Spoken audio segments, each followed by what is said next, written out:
The ordinary word psychology, the study of man, plays the parts of man that make him unique.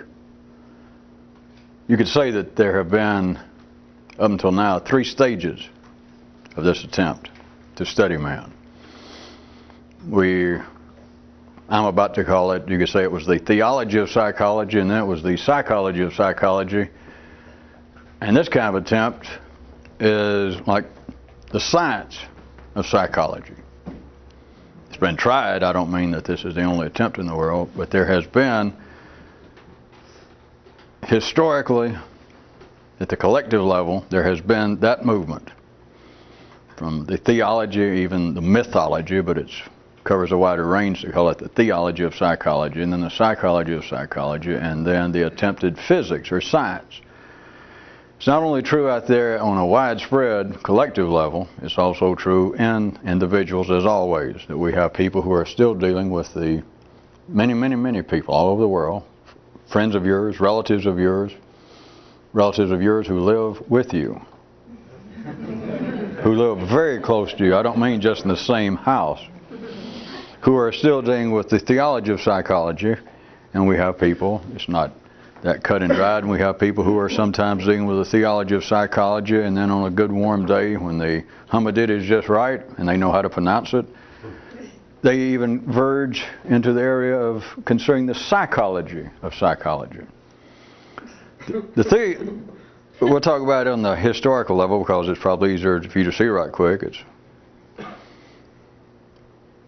no great difficulty to describe it in this manner. But at first we would have men, as soon as they could think, as soon as the nervous system had reached the point that it could think and talk, the first thing, as you all know, if you are just ordinary, the first thing we'll assume safely that men wanted to think about, as soon as they turned around and went, wow, what's your sign? Where are you going to be later? They got through all of that. The very next thing, after men decided they knew where the nearest restaurant was, and they found out that women will lay down and cooperate, and that if they get in a cave, they won't get wet. As soon as they established all that, which if they were ordinary should have taken 20 or 30 minutes. After that, they began to deal in the things that indeed make man singular, that make man worthy of a psychological study. That is, they began to ask one question: what am I? What's going on here? At the first stage would be, I'm calling it theology or the mythology, but theology one more time, you'll see in a second, I think, it just expands and takes in more territory, was the theology of psychology, because there is no doubt, as I'll get into in a minute, everybody's got 2 minds, and men have always recognized it.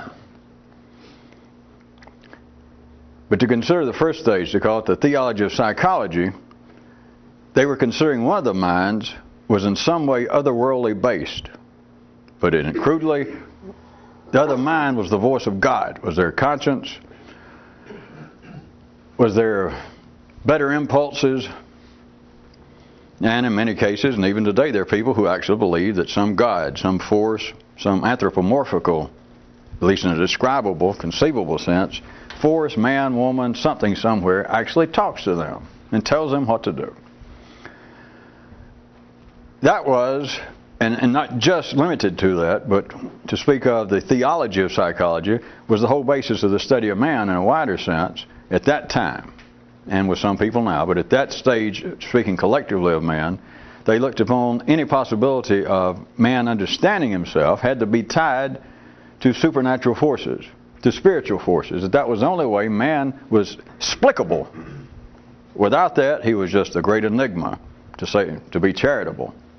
That the only way you could describe man was in some theological, some spiritual sense. That the only reason, why would a man do good? Why would a man help his neighbor when his neighbor had cheated him in the past? A dog wouldn't do it. A lion would not treat another lion that way. A lion certainly wouldn't treat a wildebeest that way. The food chain at the primary level was such that meant that animals, even the highest animals, that animals that man domesticated, would not act charitably. They would not do anything that resembled the behavior of humans in the positive sense and the negative sense. That lions do not hold grudges against one another. They do not seek revenge on one another. So all of that, from the good side to the bad side, men attempted to explain themselves. They attempted to study themselves on the basis of psychology, to use the word in the just ordinary sense. But you've got to look at it as being modified. It was theological psychology, or the theology of psychology. That was the only way that they made sense out of man. That is not some hoary epoch from our collective past, as I said, because you know good and well that there are people right now dressed up, people who finish school, people who have degrees, who still, the majority of the planet to some degree at any given time, still believe that it is only through a theological sense, not in particular cult, not in particular religion, but on the basis of theology, the whole relationship of man to God, to higher forces, that only through that kind of study can man be understood. That is only that way. Anything else, you can't explain him. He's too crazy, he's too evil, he's too dumb, he's too unpredictable. It's simply, you've got to look at it from a theological view. Then if we moved on up, you'd see the next stage as being what I was calling the psychology of psychology. The easiest way to describe that, although it did not originate in this one era, and it's not limited, but the easy way to describe it is to look at modern day psychology and psychiatry, the Freudian era, which I'm just picking that out to make it easy to describe. And that is that man can be described now, the psychology of psychology, that the way you describe man and his diverse nature, primarily, when we'll get to having two minds, two brains going on. But then the more recent, collectively and individually, relatively and literally, would be the psychology of psychology, that the attempt to study man was on the basis that you can understand man on the basis of him being man. That is, all right, people act nuts. But let's forget about it. I'm speaking now from the second view, second stage. That instead of saying, all right, people act evil, people do things that are not in their own best interest, but it's not because of evil forces, Satans, and all kinds of Hindu evil spirits, or those from the Tibetan mountains. It's not that. It's not theology. It's psychology. That the only reason a man would do something that is not in his own best interest, or anything that would be harmful to his family and friends, is because something has happened to him, some kind of psychological trauma, some kind of psychic harm has come to him in the past, and it's gone into his unconscious, his subconscious. And they were describing this, as I said, as I'm sure all of you know in their own way, thousands of years before Freud, in their own way. But they're saying that they're being driven by a mind of which they are not necessarily contemporaneously aware of at the time. How else would you explain that a man would do something, and you can ask him a few minutes later, why in the world did you insult your boss? Why in the world did you turn around to the mother of your children, the woman you've been with, and say whatever you said, and she left? Why did you do that? And a man will say, I don't know. In the past, you'd say, all right, the devil made me do it. Then you come up to the area of studying psychology, the psychology of psychology. You'd say, I don't know why I did it, but the collective opinion then is, the wisdom of that era is that, all right, you may not understand it right now individually, but we all understand that there is some reason, and you go, yes. You know, if you're a modern educated person, you say, I do not know why I tend to drink. I do not know why I've had so many jobs. I do not know why I run through wives or husbands, like pork and bean sandwiches through a mallard.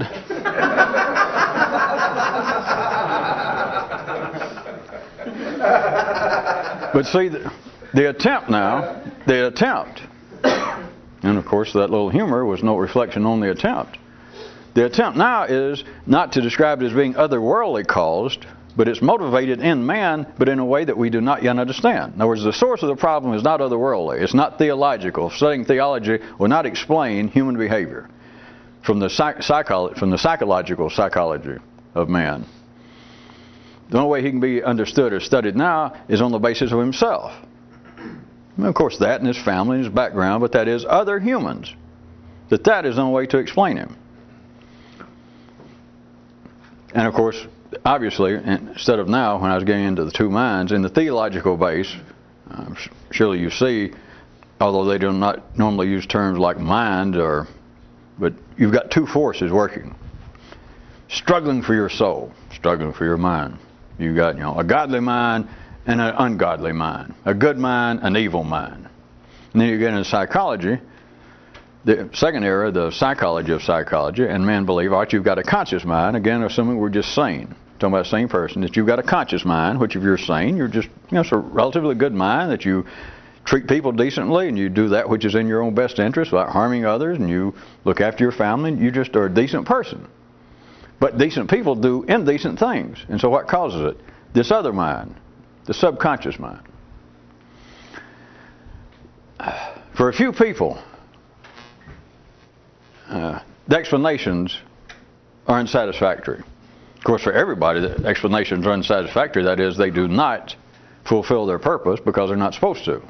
That is, as all of you should know, you can be the most religious person in the world, and if you're sane, and no need being a smart aleck searcher for oxymorons, because we'll assume that somebody's as religious as they can be, and yet they're sane.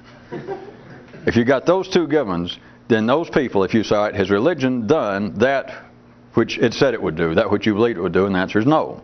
But the same thing, somebody has been sane, again, if they can, educated, and they have been in analysis. They have been within the grips of those who attempt to explain man through man, the psychology of psychology rather than the theology of psychology. And if you ask them, all right, you've been in analysis 30 years, are you, by your own definition, are you cured of whatever it was? And the answer is no. No, I'm not. There's nothing wrong. If cures were going on, they would be suicidal, and the institutions would be committing their own form of hara-kiri, and civilization would not be rolling, and etc. So, this sort of thing is the attempt, I'm saying attempt, figure of speech, from your view, if you're listening, is an attempt to explain it without those two. There's getting closer, as I sometimes throw around the terms of the electrochemical energy that is just right before your eyes that runs the human brain. Everybody is born with two brains. And if we had some reason, I could back up now, in spite of what I've said, and I could start talking about from a theological, from a spiritual, in some sense, view of why you have two brains. But the theologists have already done that for 5,000 years. And some of you have done it for 5,000 years. I know some of you think it's only been wrestling with you for 30, but it seems like 5,000. Or we could take the view of the psychology, the attempt to study the psychology of man through the psychology of man, and explain how he's born with two minds, that just everybody has a subconscious mind. Even if you're not traumatized in some great way, even if you don't need analysis, the most well-adjusted, sane person in the world, according to the psychology of psychology, yet has a subconscious mind. But if they don't feel the need to talk to someone, seek counseling, then it just shows that their subconscious mind is not in unprofitable conflict with their conscious mind. It still does not explain anything.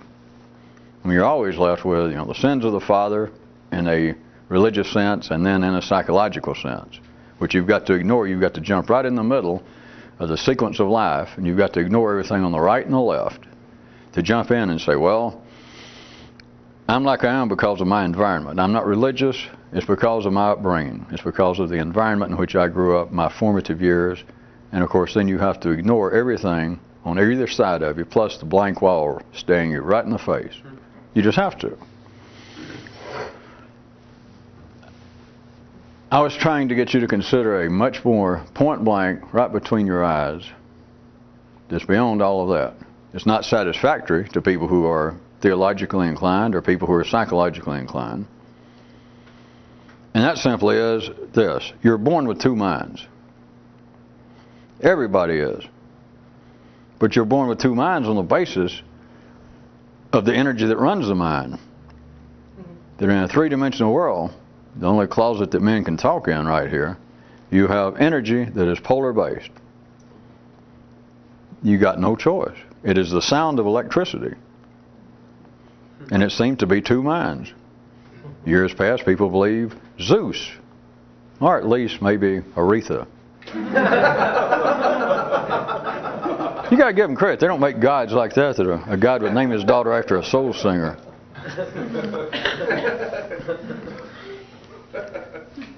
I hope no Greek scholars write me to correct that. That they believed that the gods actually would come into men, and the gods could get drunk even and take over your soul, not know what they were doing for the night, and make you do very unusual, unspeakable things, which isn't. Then into the more up-to-date modern Western view, still theological, but that man's soul is a battlefield on which struggle the great forces of good and evil, or the psychology of man. There is simply a fact. You cannot think with a naked mind. You cannot think until the electrical energy, the electrochemical, but the electrical energy has sparked this. You got no soul. You can be born and you could be physically healthy, and if for some genetic reason, the electricity, simply the spine, simply the energy will not get up to the frontal lobes in you, you got no soul. There's no question of explaining you theologically or psychologically, because you're not a human. They may list you for medical purposes or on the insurance, but you know you're not a human. If your brain never starts operating, you are not human in the sense that there's anything to be studied on you on the psychological basis. Nothing. You got no problems. You got no subconscious mind. You got no subconscious traumas. You got no conscience. You got no shame. Because you got no mind working. So it has to be fired up. And once it's fired up, as soon as it's fired up, you're born with two minds. Now if you'll forget all the ideas of good and evil and subconscious and unconscious, and just look at it this way, that you're born with two minds. Everybody agrees to that. Every sane person in the world agrees to that, whether they meant to or not. If they are theological or psychological in their view, and they're just ordinary, they agree man's got two minds. There is no reasonable, profitable talk about freedom. From the theological sense, people won't talk about the freedom. They would talk about, I want to be free from the evil influences. And as all of these external paradigms work on man, these institutions, men have an electrical awareness that they're not going to be able to unplug themselves. That is, that they know they're never going to be free from evil. Let's take the first view, the theology of psychology, that attempt to study man. They know they'll never be free, and yet that's at the heart of all religion, that's the heart of all theology, all dogma, is an idea of freedom. And of course, the fallback position to religion is, well, we probably won't be here, but by God, will you die? Psychology seems to be a little more up to date, because if you go into analysis and you have a sane psychiatrist or counselor and you say, all right, I've got these problems and that I'd like to be free from these problems. I seem to have a distaste for women, for the opposite sex. I seem to dislike my mother. I seem to be hostile toward life in general. I'd like to be free from that. Well, you came to the right place. Be so much an hour. Well, will this cure me? And the saner they are, they would be just like the church or religion from a theological view if they were fairly sane. That is, they're part of the mainstream institutions of life, the collective wisdom of the age, that age. The psychiatrists say, well, now we can't talk cures. I'll leave it to you to figure out how that flies. Of course, the little hint is,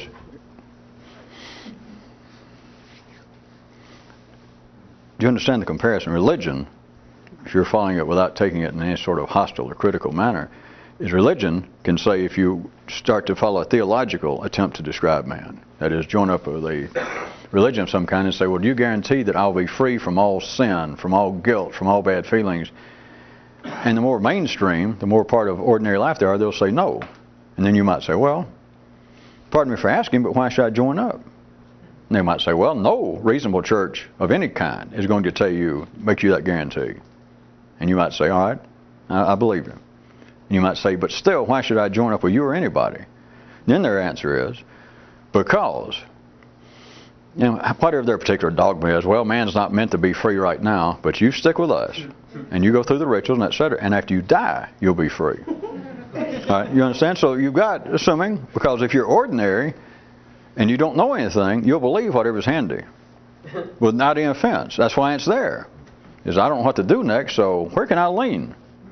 You know, and you find, well, most everybody leans over here, and you go over there, and you think, well, and you're surrounded by everybody else leaning there, and you're not supposed to. If you're ordinary, you're not supposed to get all smart aleck, and turn around to people and say, "Are we doing the right thing?"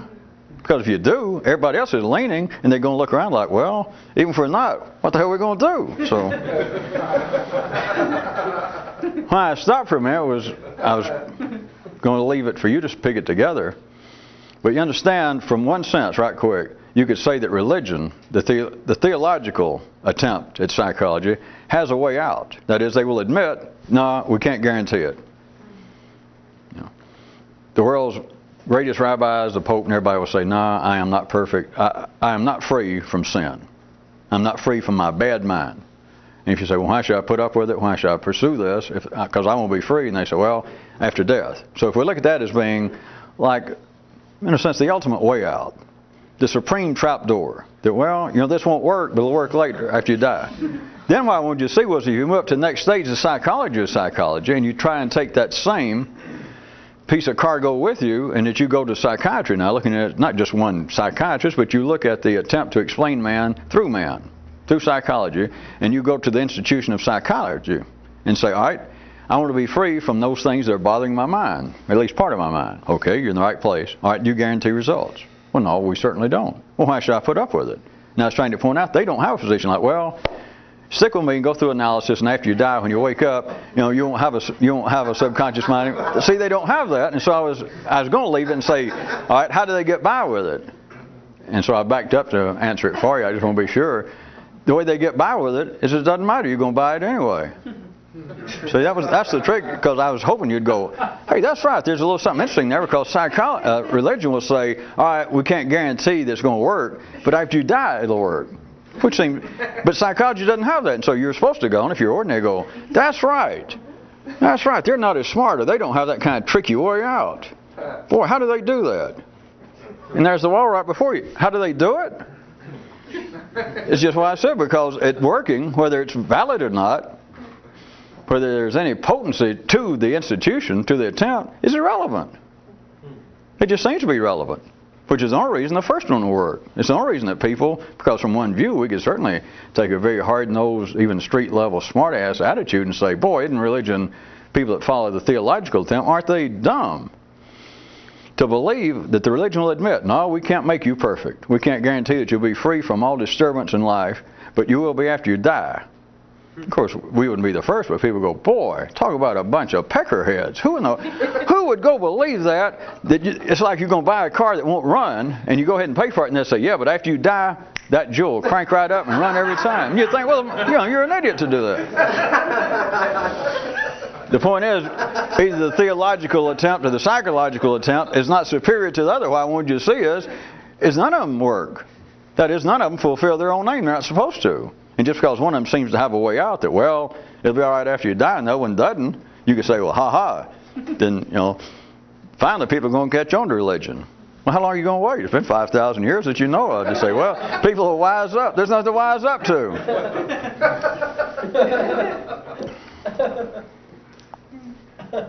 Back to where we were.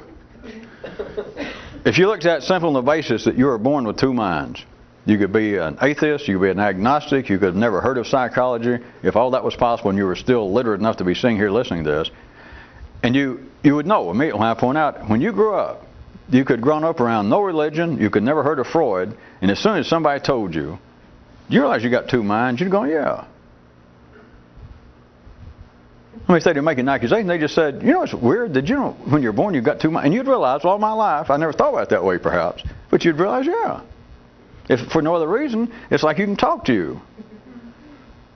Now, I don't mean anything of being a schizophrenic or paranoid in some clinically diagnosable way. You would just realize, yeah, it's like I got two minds.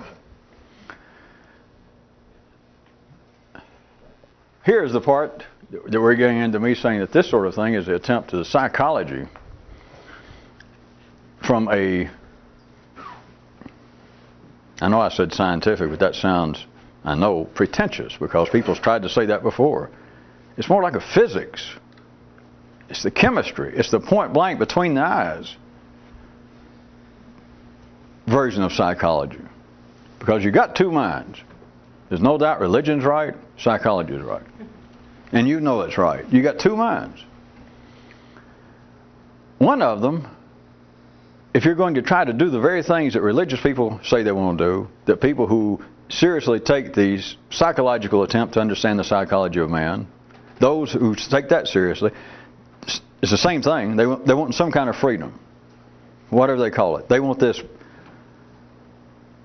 the subconscious traumas, the evil spirits, the unprofitable motivations.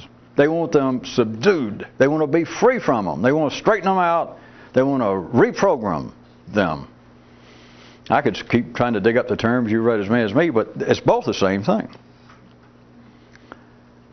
They do not work on that basis because they're not supposed to. Because you got two minds, and as far as trying to achieve what religion, what psychology, what an ordinary person says they would like to achieve, the attempt that both of the previous kinds of psychology that I was describing, the attempts they have used will not work.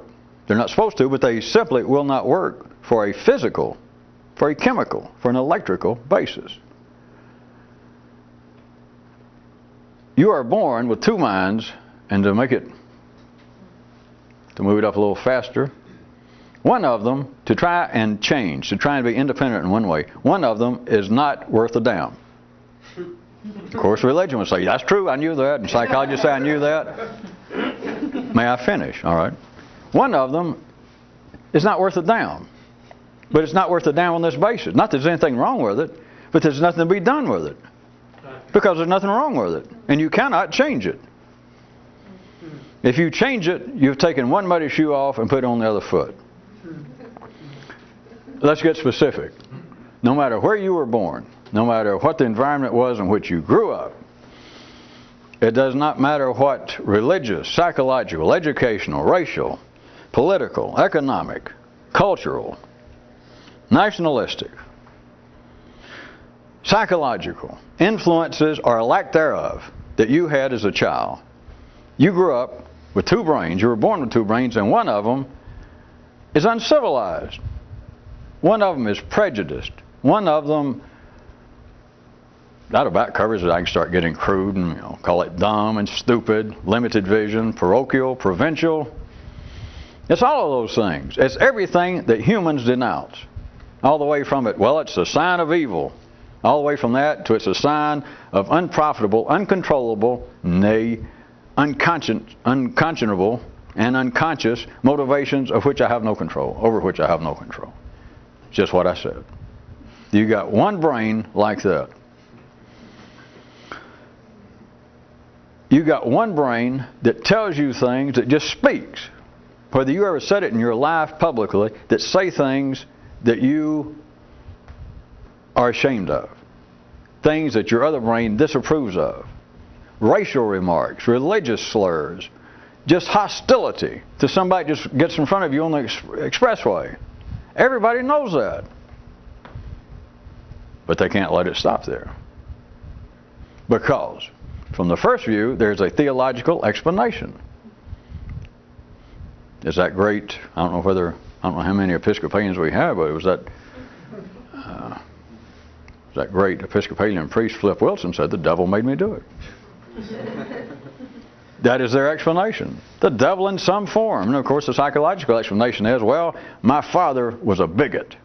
And if your father wasn't a bigot, all right, my uncle was. And he used to come stay with us sometimes. That explains it. And if you grew up in an orphanage, the head penguin, the old lady running the orphanage, I remember she used to have a few drinks and she'd start making anti-Semitic remarks. She'd start talking about other racial groups. That's it. I'd forgotten that. That's got to be it, right? You were born with two brains, two minds. One of them, if you're going to ever try and change, one of them is unremettable, is unremodelable, is unchangeable. There are no remedial efforts possible. And the only reason I went through all that, I already did a few minutes ago, is right quick, I will point out that the mind says that you can change. that if you said, all right, we have a man who is a bigot, it'll even make the papers. They'll make a little news item. When they run something to do on the network news, they'll say, well, here's a man who used to be a member of the Ku Klux Klan or somebody and used to hate people with red hair. And then one day his little daughter was dying and a man with red hair stopped to the side of the road and saved her life. And now he's out making pro-red hair people remarks. And so you say, well, he's changed. Well, fine. But if you know anything, you know that individually, as far as there being some kind of intellectual progress, that does not bring it about. If that sort of thing did, then if you had any sense, even if you didn't have a taste, let's say, for alcohol, you'd go out and become a drunk so that you could go and join a recovery program and recover, and then there'd be an improvement, which, of course, is what people try to do. Well, without knowing it. Who goes to church? Sinners. Who goes to seek psychological counseling?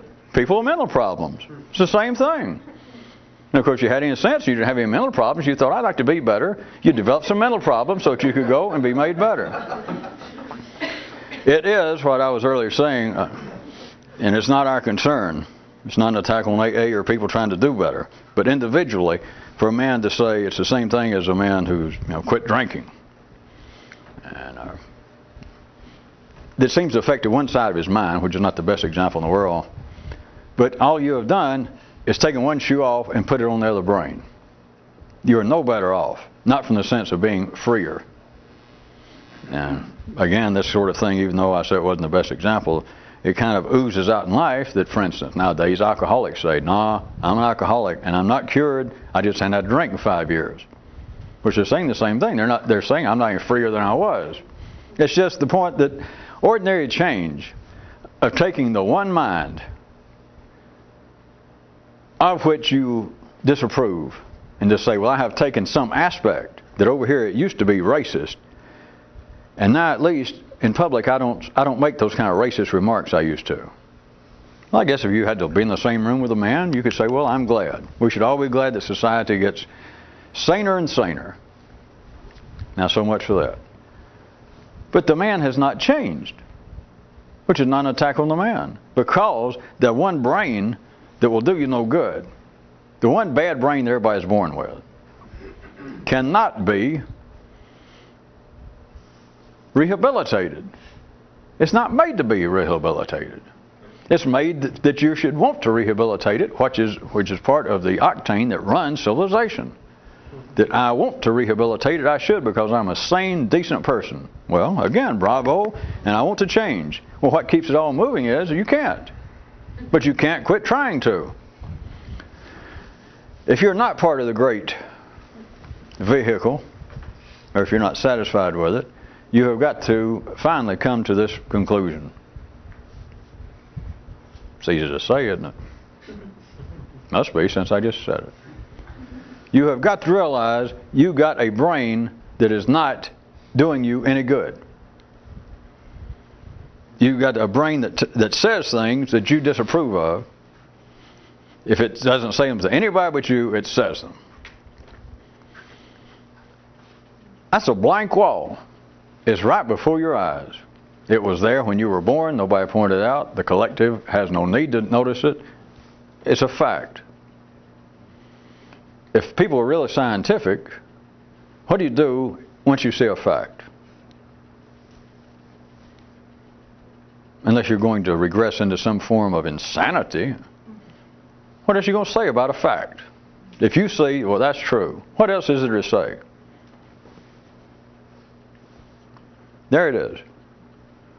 And you have had enough time, once it's pointed out in a certain way, you have had enough time, everybody has, that you have tried to rehabilitate, re-educate, enlighten that bad brain you've got. One of the two. You got two. But one of them is just rotten. I knew it would lapse into some kind of colloquial. It simply does, it thinks, it operates in a way that you disapprove of, is the fact. Once you see that, and once you just come to also the second, just you glance around, it's right there in the wall again, and you realize, well, I've tried to change it all my life, and there's no way to prove this, and I'm not right. And everybody else wrong. But as soon as you hear it, you should realize, if you come to a certain place, You're right, there's nothing to be done with it. Consider that another fact. If you see that, in the way I'm describing, what do you think about after that, if you got any sense? Nothing. There's nothing else to think about it. It's like looking down and think, well, I've got 5 toes. Jesus Christ. Boy, I don't like that. Maybe you look off, or you go light a candle, you contribute some money to a religion, or you go into analysis once, and you come out and you look down and you still got 5 toes. If you had any sense, what are you going to do? Well, hell, let's get on with it. But of course, you're ordinary, you're not supposed to. You'd start a 5-toe recovery program for other people with 5 toes. Or, you know what I mean.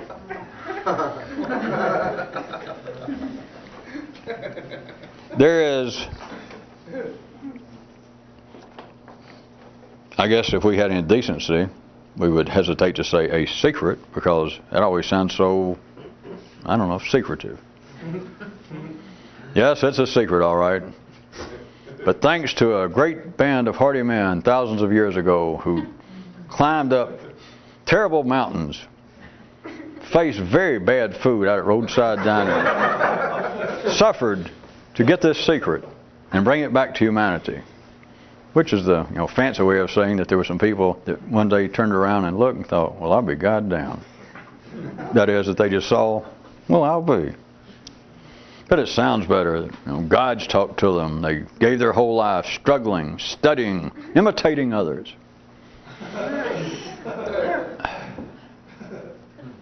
You got one mind. You're born with 2 brains, or mind. One of them will not do you any good. And that one, if you're trying to be more independent, forget freedom for the minute. It's only ordinary people that talk about freedom.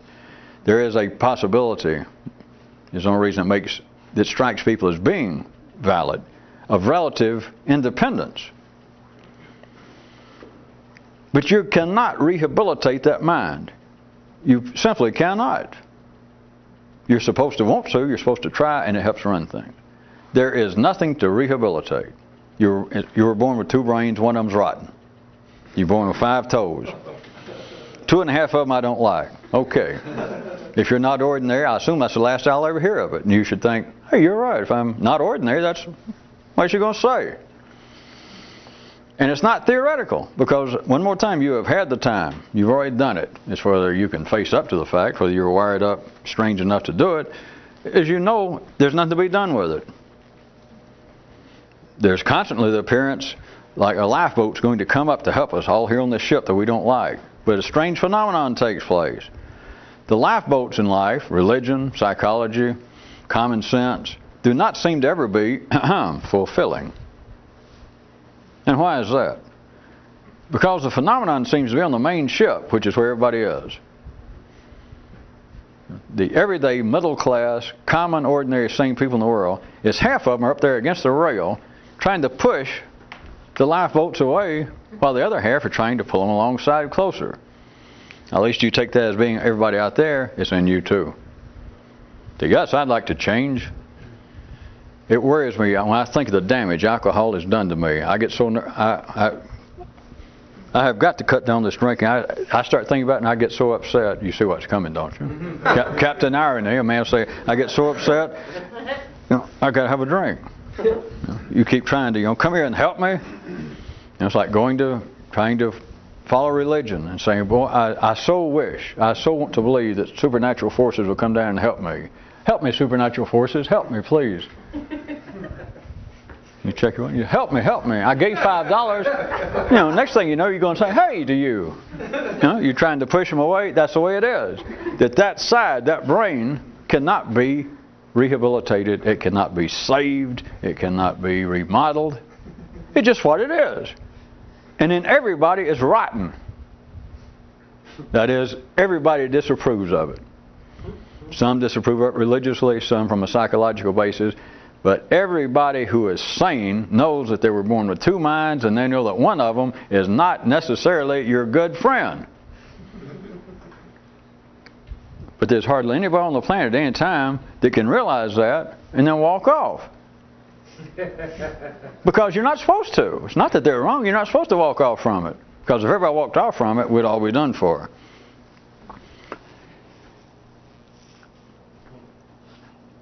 There is an even stranger, assuming you followed that, and we've got 5 or 6 minutes. The stranger, more interesting part. Reminding you that psychology is not run amok, religion is not gone awry. They're not supposed to succeed in the sense of setting people free, because it would be suicidal not just to the religions but to the people, to ordinary people, because you would have cut off one of their 2 brains. They would no longer be human. If you could take a, quote, sinner and suddenly do what they try to do in the fundamentalist church, pray for a man and say, God, take away this man's bad ideas and all of his ungodly thoughts. And if you could do that, the man would drop like they do them when they hit them and it's good for TV or before the collection. You wouldn't have to do that. The man would drop. If not figuratively, he would drop from the human level, because if you did that, half of his brain would then be inoperative, which renders the brain inoperative. You would have taken one of the charges, one of the alternating currents that runs his brain, and you would have cut it off. You would have pulled one of the cords out of a lamp cord, plugged into the wall, and if any of you don't know, do that, and that's the end of the lamp. It would kill the man. That would be the cure. Same thing with psychology. If a psychiatrist could take a lesson from our good faith-healing brothers and just finally bypass all that and lay the man on the couch and say, you old evil subconscious mind, come out of that man. And the man would be psychologically cured, except for the fact they'd have to carry him out in a sack because he would no longer be human. Right. Now past those 2 stages again, back to what I'm talking about. Not only could a few people just face what amounts to the scientific reality, the physics of it, certainly not the theological or the psychological aspects of it, but simply see that we're all born with 2 brains. Born with them. They're there. If you're thinking, you've got 2 brains and one of them doesn't seem to be helping. And that's it. And you've tried to make it help, you tried to reason with it, you tried to frighten it. If we don't do better, God will get you. That didn't work. And then you say, well, if you don't do better, your subconscious mind will drive you nuts and it'll put you away. That didn't work. So you're just left with, what'll I do? You would see, all right, you're right. You can't do anything with it. I was going to say the next curious thing. That should be curious enough that a man thinks, how in the hell did I get to be 40 years old and I didn't realize that? Then there's an even more interesting one, so that you don't have to go home and find your TV's been repossessed and have to sit there and look at the clothes dryer run.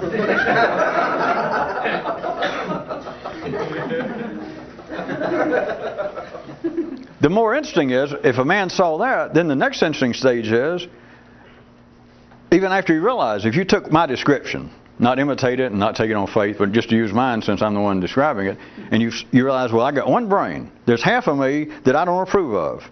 Not physically, forget all that, that's a cheap way out. There's half of me here, you're right, I got 2 brains, one of them I don't approve of. One of them does not help me. And it can't be changed. Well, I'll be down. Then here's the next one. Then you might ask, in the little interim here between my step 1 and the one I'm about to describe, you might say, well, am I any better off? Because other people, I now realize other people think they can change it and they can't. But now I realize it can't be changed, but how does that improve me? Good question. And here's the interesting part, that there are people who stumbled on the first part almost throughout history. Doesn't do them any great harm, but they kind of stumble around, they get to almost bumping into it and go, I'm not sure we can change.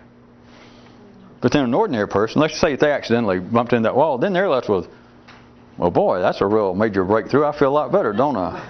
And both him and both of his brains go, I don't think so. What are we going to do now? Here is the second interesting part. If you realize I was born with 2 brains, me and everybody else born with them, and one of them seems to be kind of rotten. One of them seems to not be my helpmate. Then the part nobody realizes is the part it thinks is only half. And I can't change it, but I'll be down. If I don't take its thoughts as being me, it doesn't matter. Well, there's something wrong with that, isn't there? Well, obviously there's something seriously wrong. Because then we're left with I'm going to have to really bring in the source of all this secret information. Some of the great teachers like Henny Youngman. to take it to a spiritual, psychological finish here, is a man with two brains. And the man says, everybody, the man says, you know, one of my brains hurts when I do this. And the guy suddenly, in some kind of great, extraordinary moment of epiphany, thinks, I got the cure. And the brain that's not rotten goes, yeah, what? Don't do that. It hurts me when I think about so-and-so. Have you ever considered not thinking about it? No, I want to know what caused it. There's the end of it. There's nothing else to be said.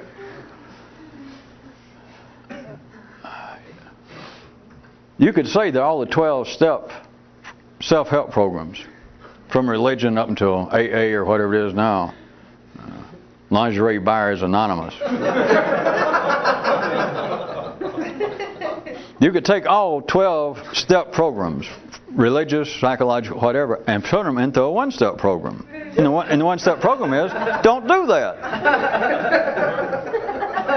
Which I know, you know, it sounds simple at first. It's like telling, well, if a man says, my greatest problem in the world is drinking. Well, have you ever just tried stopping? Well, you don't know the problem.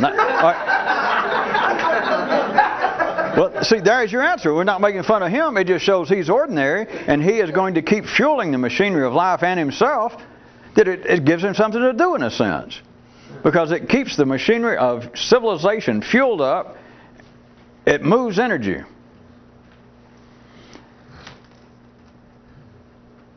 There is no cure as long as you're talking about the ill.